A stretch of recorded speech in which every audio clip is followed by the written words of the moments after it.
কৰি বহুত দূৰৰ পৰা আহিছে। চবৰে ভালেই হৈছে, গোটেইখিনি বহুত কষ্ট কৰি বনাই আনিছে, ভাল লাগিছে গোটেইখিনি প্ৰজেক্ট। একচুৱেলি আমাৰ থিমটো আছিলে ছাষ্টেইনেবল ডেভেলপমেণ্টৰ ওপৰত। তাৰ মাজৰে পৰা চবেই তেনেকুৱাই প্ৰজেক্ট আনিছে।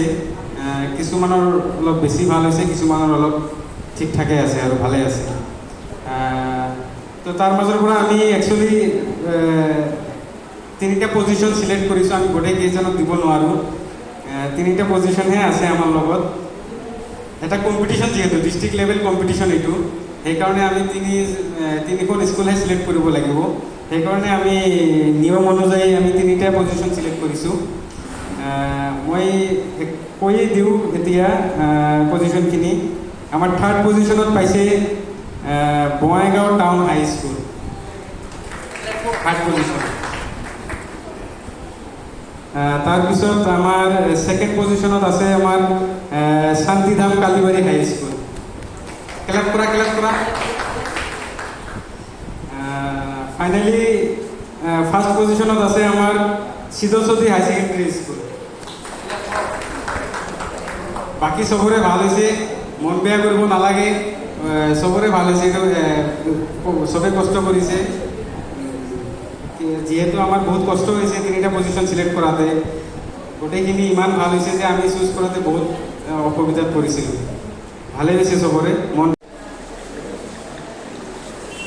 আৰু নাই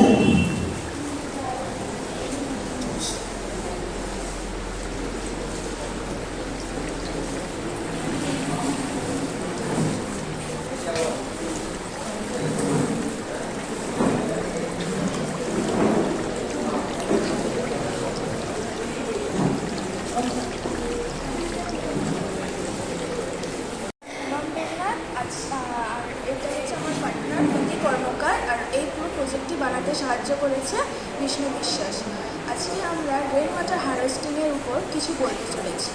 রেন ওয়াটার হারভেস্টিং কী, এগুলো বিষয়ে আমরা আজকে কিছু বলব।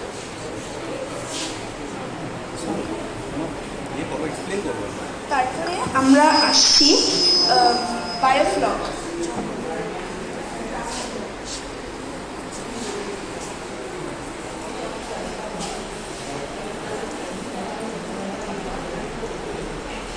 আসতে দে জলটা।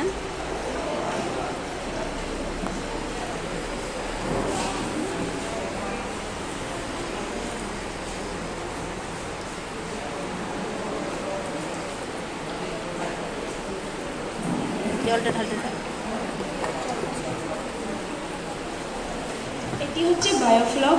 বায়োফ্লককে আমরা অধিক মাছ খুব কম উৎপাদন খুব কম চাষ করতে পারি।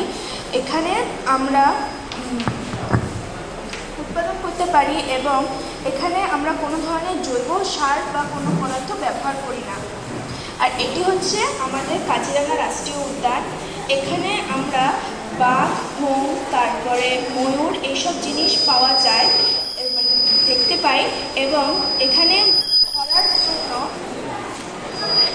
খরার অভাবে পশু পাখি এবং জীবজন্তুর জলের অভাব হয়। সেই জন্য জলের অভাব যাতে না হয়, তাই জন্য আমরা এই বৃষ্টির জলটিকে সংরক্ষণ করে রাখতে পারি, যাতে পরবর্তীকালে এই জীবজন্তুর কোনো ধরনের জলের অভাব না হয়।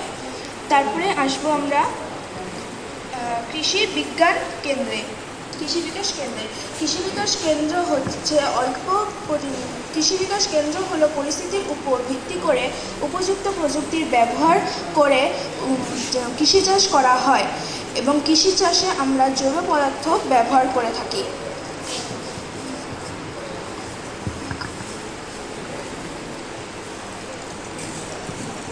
এটা হলো জলের ফিল্টার।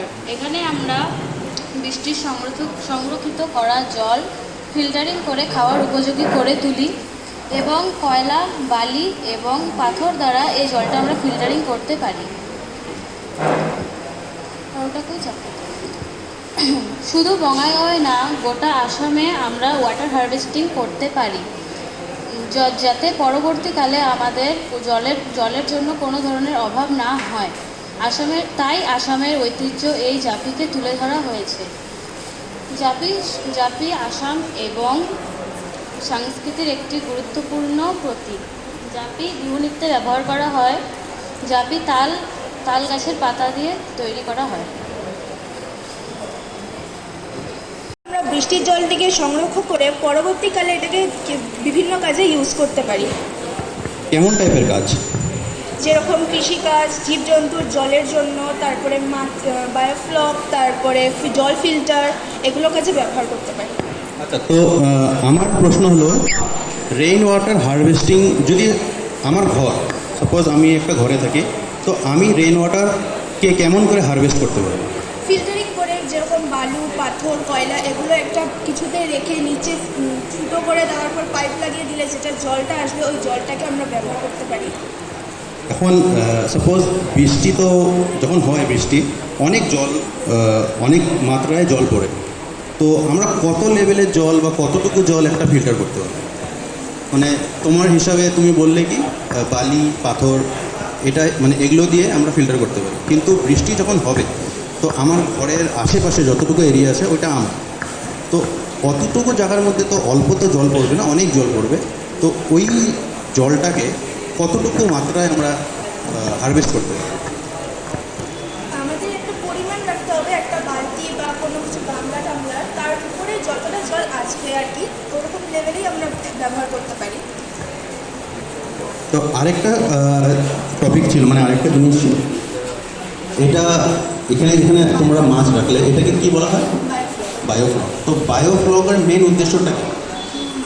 মাছ চাষ করা। মাছ চাষ করা। তো এখন তুমি বললো কি কম মাত্রায় বেশি মাছ চাষ করা যায়, মানে ব্যাপারটা আমি বুঝলাম না। মানে খুব কম, মানে অধিক মাছকে উৎপাদন করা যায়। তো মানে মানে কেমন করে উৎপাদন করবো অধিক মাছকে? সিস্টেমটা বলে দাও কীভাবে।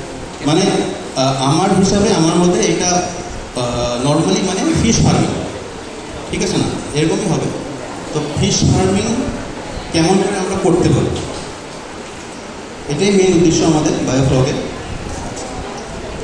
আমি আরেকটা কথা বলতে চাই, রেন ওয়াটার হারভেস্টিংয়ে এখন যেমন এটা যদি রেন পড়ছে, এটা আমাদের ঘরের ছাদ, ঠিক আছে, তো আমরা বালতি রাখলে আমরা খুব কম মাত্রায় জল ফিল্টার করতে হবে।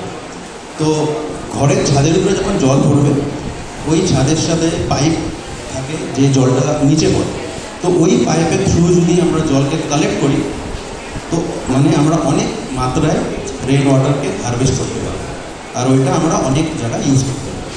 ওকে, থ্যাংক ইউ। দেৱনাথ, মই চান্তিধাম কালিবাৰী হাইস্কুলৰ পৰা আহিছোঁ। আজি ইয়াত মই ৰেইন ৱাটাৰ হাৰ্ভেষ্টিং মডেলৰ ওপৰত কিছু কম। ৰেইন ৱাটাৰ হাৰ্ভেষ্টিং হ'ল বৃষ্টিৰ জল আমরা কেনেকৈ সংগ্রহ কৰিব পাৰোঁ। বাংলায় বল। বৃষ্টির জল আমরা কীভাবে সংগ্রহ করব সেটার বিষয়ে এখানে বলবো। বৃষ্টির জল আমরা বিভিন্ন কাজে ব্যবহার করতে পারি, যেমন জীবজন্তু খাদ্যের জন্য, কৃষিকাজের জন্য, তারপর ফিল্টার করব, সেরকম আমরা বৃষ্টির জল অনেক কাজে ব্যবহার করতে পারি। তারপরে বৃষ্টির জল আমরা অনেক ধরনের ফিল্টার, যেরকম তারপরে কৃষিক্ষেত, এগুলো জায়গায় ব্যবহার করতে পারি এবং মাছ চাষও করতে পারি। এইগুলো আমার বক্তব্য এখানে শেষ করছি। আর তো নাই।